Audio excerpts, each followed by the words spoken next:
Her తిరంగా కార్యక్రమంలో భాగంగా కర్నూలులో విద్యార్థులు జాతీయ జెండాతో ర్యాలీ నిర్వహించారు. జిల్లా కలెక్టర్ రంజిత్ బాషా, ఎంపీ బస్తుపాటి నాగరాజు ఈ ర్యాలీని ప్రారంభించారు. కొండారెడ్డి బురుజు నుంచి అవుట్డోర్ స్టేడియం వరకు ఈ ర్యాలీ కొనసాగింది.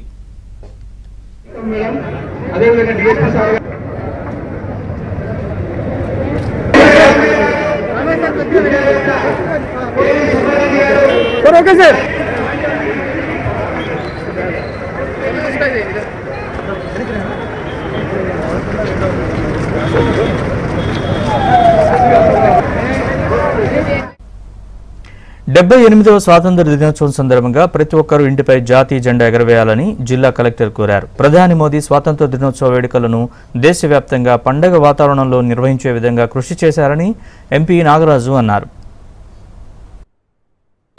హర్ తిరంగా ప్రోగ్రామ్ మనం స్టార్ట్ చేసాం ఆల్రెడీ. సో అన్ని స్కూల్స్లో కాలేజ్లో కూడా కొన్ని కాంపిటీషన్స్ కూడా జరుపుతున్నాం.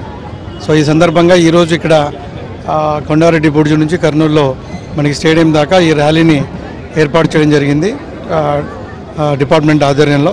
సో ఈ సందర్భంగా ప్రజలందరికీ విజ్ఞప్తి ఏంటంటే, మీకు అందరికీ తెలుసు 78వ స్వాతంత్ర దినోత్సవ సందర్భంగా అందరూ కూడా హర్ తిరంగా ప్రోగ్రాంలో పార్టిసిపేట్ చేయాలి. ఆ రోజు అందరూ తమ తమ బిల్డింగ్స్ ఏవైతే ఉన్నాయో అన్ని బిల్డింగ్స్ మీద ఈ జెండాను ఎగరవేసి మీ దేశభక్తిని ఒకసారి చాటి చెప్పాలని చెప్పేసి ప్రజలందరినీ కోరుకుంటున్నాం. హర్ తిరంగా అని చెప్పేసి మన ప్రధానమంత్రి నరేంద్ర మోదీ గారు ఇంత గొప్ప కార్యక్రమాన్ని చేపట్టారు. అందులో భాగంగా భారతదేశంలో ఉన్నటువంటి ప్రతి పౌరుడు మన యొక్క స్వాతంత్రం ఎటువంటిది, ఎంత గొప్పగా ఉంటుందని చెప్పేసి ప్రతి ఒక్కరికి వేలు నిలుకునేలా ఉండాలని చెప్పేసి మన ప్రధానమంత్రి గారు ఈ ఒక పండుగలాగా భారతదేశ వ్యాప్తంగా, భారతదేశమే కాకుండా ప్రపంచ దేశాల్లో మన ఒక్కరు ఉన్నటువంటి భారతీయులంతా ఈ హర్ తిరంగాను జరుపుకుంటున్నందుకు చాలా గర్విస్తున్నాను. అందులో భాగంగా ప్రజలంతా కూడా మన ప్రజాస్వామ్యాన్ని, మన రాజ్యాంగం ఎంత గొప్పదో తెలుసుకొని ప్రతి ఒక్కరు మన దేశం కోసం పాటుపడాలని చెప్పేసి కోరుకుంటూ సెలవు తీసుకుంటాం.